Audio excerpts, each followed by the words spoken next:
maanyag na ito na gobernadora o kay Sir Mark ang kayo ng legal mission dito sa Barangay 3 de Mayo na makita yun sa kataghanan na dagan yung matabangan ni tungod po sa kapito sa itong panahon karon. Mana, ako kay mga salamat kay ang Barangay 3 de Mayo ipangga yung taman sa Imway Kagas. Kung alang karon na natay mga BCW nag-a-assist diri sa tuwa niya. Napod ang mga unit leader sa Imway Kagas, dako salamat na nag-a-assist yun sila para mahan ay mahapsa yung ato ang tigayon na tabang sa atong mga tao sa barangay. Karon, among natagamtaman sa Barangay 3 de Mayo sa pagpangga sa probinsya.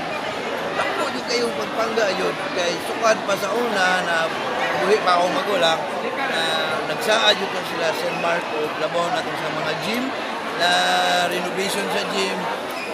Auto na tagaan yun no, duha ka renovation sa Don Lorenzo Homes, isa o sa Nicolas, duha na tanan. Pwede niya gipakyas ang iyang mga saad niya. Kita po na ito karon kung sa yung pagpangga ang Barangay 3 de Mayo sa probinsya. Nako kay may pasalamat na walay pugol yun. Tinud-anay ang tabang, ili mo na lihok ng tag-eleksyon, lihok na tayo na kay naanda naman yun sa katawanan, dili man sa Barangay 3 de Mayo ni kayo.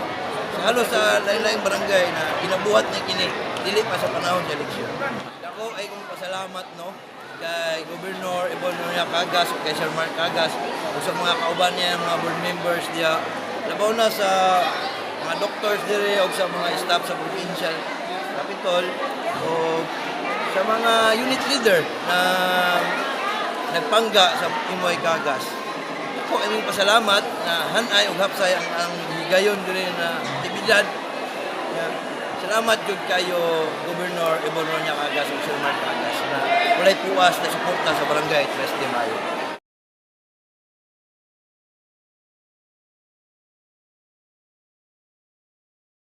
Sa justisya mong gipangayo sa mong magulang. Lisod man kabuton karon labaw na tong mga gipang file sa akong magulang na mga grave threat na kung buton na klaro naman yun to na night threat na dismiss lang.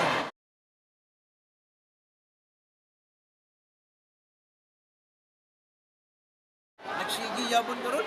Ang hulga nagsigi yapon, may manawag kalit. May mga kuan, mga hearsay ba. Mga manailang naandan.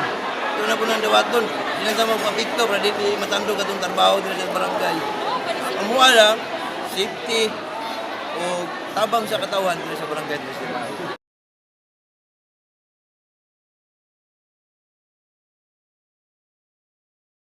Sa karon no, okay naman to ang 30 days unta.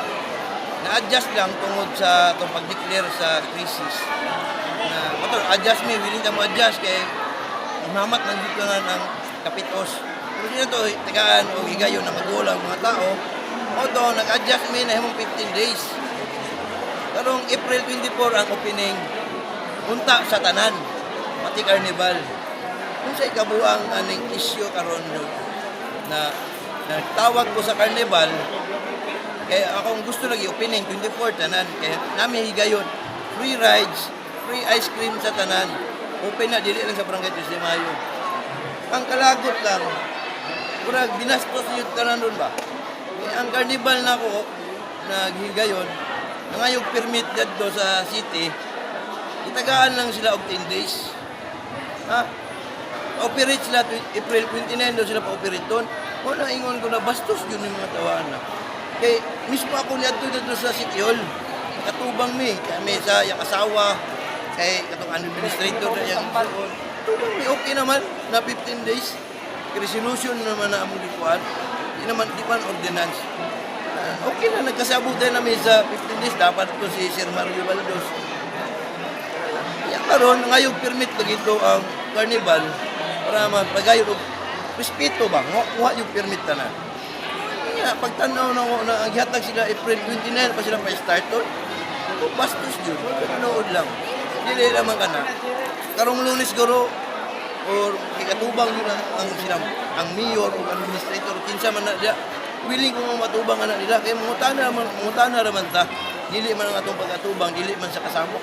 Sa gahapsay naman kay naman tayo respeto Japon, balag sila may respeto. Ato ang respeto magpabilin. Kani na.